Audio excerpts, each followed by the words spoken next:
Dear 11th standard students, நான் உங்கள் metro Karunakaran. 11th ஸ்டாண்டர்டில் புக் பேக்கில் இருக்கிற 1 மார்க்ஸ் படிக்கிறது கொஞ்சம் டஃப்பாக இருக்கும். ஃபஸ்ட்டு வே வந்து அதில் இருக்கிற 1 மார்க்கை மெமரைஸ் பண்ணிவிடுங்க. அதுக்கப்புறமேட்டு டைம் இருந்துச்சுன்னா அது எப்படி ஆன்சர்ஸ் வருது அப்படின்னு சொல்லிட்டு ஒர்க் அவுட் பண்ணி பாருங்கள். ஒர்க் அவுட்டும் பண்ணி பார்த்துட்டீங்க, புக் பேக்கில் இருந்தும் படிச்சுட்டீங்க, இருந்தாலும் மறந்து போகுது அப்படின்னா நீங்கள் குவிஸ் டைப்பில் 1 மார்க்கை ப்ராக்டிஸ் பண்ணுறதுக்காக மெட்ரோ கருணாகரன் சேனல் என்ன பண்ணுறோன்னா கூகுள் ஃபார்மில் உங்களுக்கு 1 மார்க்ஸ் தரும். இது 5th சாப்டருடைய 1 மார்க். இந்த லிங்க்கு டிஸ்கிரிப்ஷன் பாக்ஸில் இருக்குது. இதை ப்ரெஸ் பண்ணிங்கன்னா உங்களுக்கு கூகுள் ஷீட் ஓப்பன் ஆகும். இந்த கூகுள் ஃபார்மில் பார்த்தீங்கன்னா இந்த மாதிரி பேஜ் ஓப்பன் ஆகும். இந்த கூகுள் ஃபார்மில் ஃபஸ்ட்டு உங்களுடைய நேமை நீங்கள் டைப் பண்ண வேண்டியதாக இருக்கும். இப்போ நேம் டைப் பண்ணி முடித்த பிறகு இந்த மாதிரி கொஷின் ஸ்டார்ட் ஆகும்.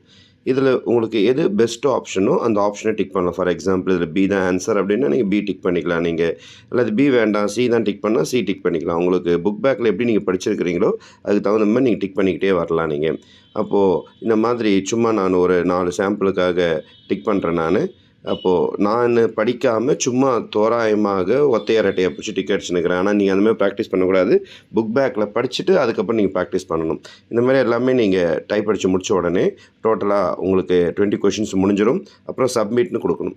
சப்மிட் கொடுத்த உடனே இந்த மாதிரி வியூ ஸ்கோர்னு சொல்லிட்டு வரும். உங்களுக்கு வியூ ஸ்கோரில் போயிட்டு உங்கள் மார்க்ஸ் பார்த்தீங்கன்னா 1 தான் எடுத்திருக்கேன் நான். அப்போது எது தப்பாச்சுன்னே காட்டாது. இப்போ பாருங்கள், ஃபஸ்ட் கொஸ்டினே தப்புன்னு காட்டுது பாருங்கள். நம்ம போட்ட சி ஆப்ஷன் தப்பு, டி ஆப்ஷன் தான் கரெக்டான ஆன்சர் அப்படின்னு அது சொல்லும். கீழே கரெக்ட் ஆன்சர் டின்னு சொல்லும். அதே மாதிரி எந்தெந்த கொஷின்ஸ் எல்லாம் தப்பாச்சோ தப்பையும் காட்டும், கரெக்டான ஆன்சரையும் காட்டும். ரைட்டாக இருந்துச்சுன்னா உங்களுக்கு அது கரெக்டுன்னு சொல்லிட்டு உங்களுக்கு க்ரீனில் இந்த மாதிரி டிக் அடித்து காட்டும் இது கரெக்டுன்னு சொல்லிட்டு. இந்த மாதிரி நீங்கள் ப்ராக்டிஸ் பண்ணிங்கன்னா புக் பேக்கில் இருக்கிற 1 மார்க்ஸை கொஞ்சம் ஈஸி வேவாக படிக்கிறதுக்கு ரொம்ப யூஸ்ஃபுல்லாக இருக்கும். நான் உங்கள் மெட்ரோ கருணாகரன், என்றும் உங்கள் நலனுக்காக. நன்றி, வணக்கம்.